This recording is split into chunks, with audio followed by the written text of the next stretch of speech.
नमस्कार दोस्तों, स्वागत है आप सभी का हमारे यूट्यूब चैनल रत्नाकर क्लासेस में।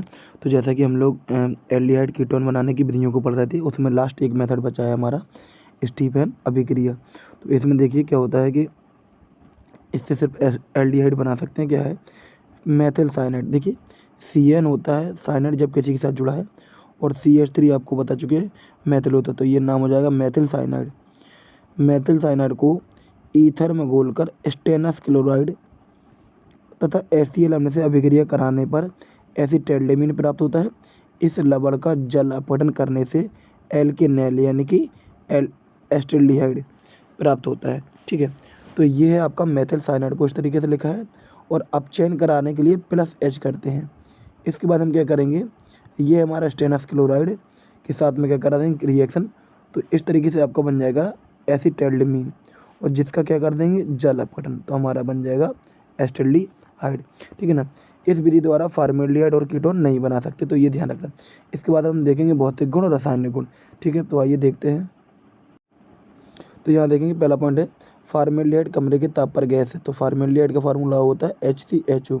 ये कमरे के ताप पर क्या है, गैस है, और यही एक एल्डिहाइड का अपवाद है जिसकी दोनों संयोजकताएं हाइड्रोजन से जुड़ी होती है, ये ध्यान रखना आप।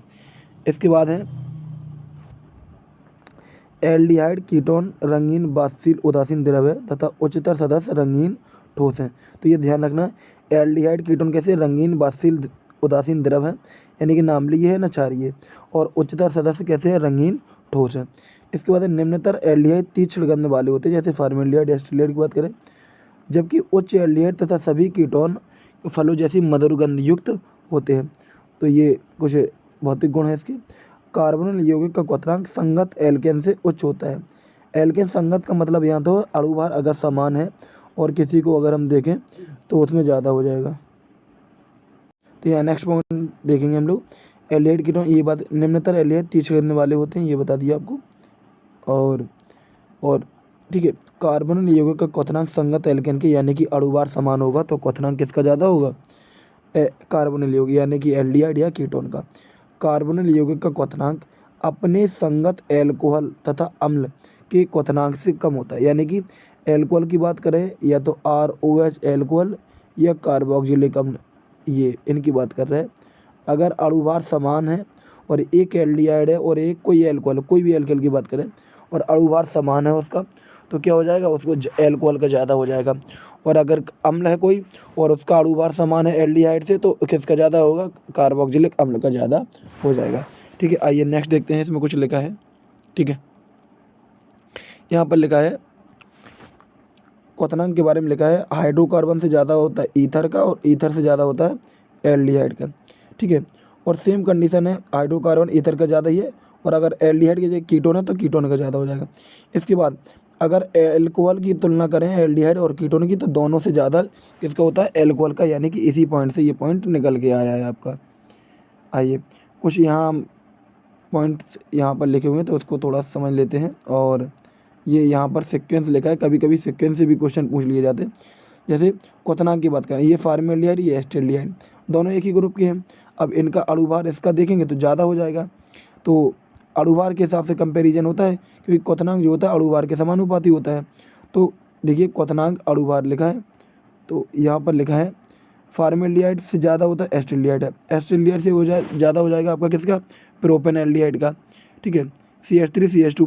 इसके बाद ये मतलब कार्बन हाइड्रोजन ज़्यादा होगा, इसमें 2 इसमें 3 हो जाएगा, तो इससे ज़्यादा इसका हो जाएगा। इसके बाद आ गया आपका एसीटोन, तो एसीटोन एल्डिहाइड और कीटोन में किसका ज़्यादा हो जाएगा, किसका, एसीटोन का। ठीक है, रीज़न ये है कि इनके में एल्डिहाइड और कीटोन में हमें देखना होता है अणुभार। ठीक है, इसके बाद देखिए एसीटोन से फिर इसका ये एसीटोन से ये वाले एसीटोन में देखेंगे, और ये वाले एसीटोन में एक CH2 का अंतर, यानी कि अणुभार इसका ज़्यादा, इसमें और इसमें देखेंगे आप अणुभार का अंतर है, तो इस तरीके से ये सीक्वेंस हो जाएगा ज़्यादा। ठीक है, ये एल्डिहाइड के ऑप्शन थे, और आगे के मतलब ये एल्डिहाइड हैं आपके, CH ग्रुप लगा हुआ है ये, और इसमें CO देखेंगे आप, इसमें CO और इसमें CO, ये आपके हो गए एक कीटोन। ठीक है, अच्छा अब देखते हैं, लिखा है क्वथनांक समान अणुभार वाले के व्युत्क्रमानुपाती होता है पासवर्ड श्रृंखला के। अच्छा ये भी इम्पोर्टेंट है, मतलब इसके से क्वेश्चन कैसे आ सकते हैं। देखिए क्वथनांक समान अणुभार वाले के पार्श्व श्रृंखला के व्युत्क्रमानुपाती होता है। देखो ये मतलब पार्श्व श्रृंखला का मतलब होता है साइड चेन। देखिए कैसे एग्जाम में समझ में आ जाएगा। अगर आप ये वाला एक एस्टेल्डिहाइड देखें और ये वाला एक एस्टेल्डिहाइड देखें तो इसमें भी सेम कार्बन हाइड्रोजन ऑक्सीजन और इसमें भी, लेकिन आप देखेंगे पार्श्व श्रृंखला इस वाले में नहीं है, लेकिन इस वाले में एक CH3 जुड़ा हुआ है पार्श्व श्रृंखला के रूप में। तो इस वाले का कम हो जाएगा और इस वाले का ज़्यादा हो जाएगा। क्यों? क्योंकि पार्श्व श्रृंखला अगर है, जिसमें पार्श्व श्रृंखला उसका क्वथनांक कम हो जाएगा, जिसमें नहीं उसका ज़्यादा। अब अगर दोनों में है तो जिसमें ज़्यादा पार्श्व श्रृंखला है उसका कम हो जाएगा। ठीक है, जैसे कि यहाँ पर एक दो एग्जाम्पल और है। एक आपका ये लिखा है, ठीक है, ये और एक ये वाला। ठीक है, तो इनमें किसका ज़्यादा हो जाएगा? आपका इसका ज़्यादा हो जाएगा, क्योंकि इसमें पार्श्व श्रृंखला नहीं है। ठीक है, और इसमें पार्श्व श्रृंखला है। ठीक है, अच्छा नेक्स्ट देखते हैं। तो इसमें देखेंगे, इसमें और इसमें देखिए पार्श्व श्रृंखला तो सेम है, लेकिन अणुभार का अंतर देखिए। यहाँ पर CH3 CH2 CH3 CH2 CH2, यहाँ पर CH3। अच्छा एक चीज़ देखना, ये जो CH3 है यहाँ पर आएगा आपका। ठीक है, ये वाला CH3 इस जगह पर आएगा, CH2 CHO। तो इसमें तो इसका ज़्यादा हो जाए, रीजन है अणुभार। ठीक है, यहाँ पर साइड चेन दोनों में पार्श्व श्रृंखला इसमें भी एक इसमें भी एक, लेकिन अणुभार इसका ज़्यादा है और इसका कम। तो अणुभार जिसका ज़्यादा होता है उसका ज़्यादा हो जाता है। एल्डिहाइड का क्वथनांक समान अणुभार वाले कीटोन से कम होता है। तो ये ध्यान रखना, अगर एल्डिहाइड और कीटोन में तुलना की जाए और अगर अणुभार समान है तो किसका ज़्यादा होगा? कीटोन से कम हो जाएगा, यानी कि कीटोन का ज़्यादा हो जाएगा एल्डिहाइड से। यहाँ पर लिखा है एक ये एस्टेल्डिहाइड और ये एसीटोन है, तो किसका ज़्यादा हो जाएगा? आपका एसीटोन का ज़्यादा हो जाएगा। ठीक है, फॉर्मेल्डिहाइड, एस्टेल्डिहाइड और एसीटोन हाइड्रोजन बंध के कारण जल में विलय हैं।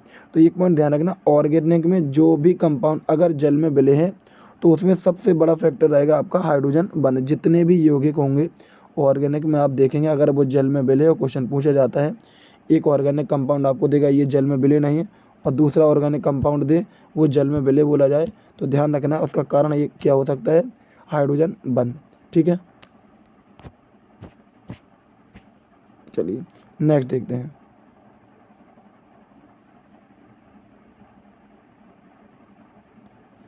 अच्छा यहाँ पर लिखा है जैसे जैसे यौगिक का अणुभार बढ़ता जाता है उनमें एल्किल समूह का आकार बढ़ता जाता है और विलेयता घटती जाती है। मतलब क्या है? जैसे कि पहले बताया था फॉर्मेल्डिहाइड HCHO, फॉर्मेल्डिहाइड के बाद फॉर्मूला आपने देखा होगा CH3 CHO, एल्किल समूह एक ये बढ़ गया।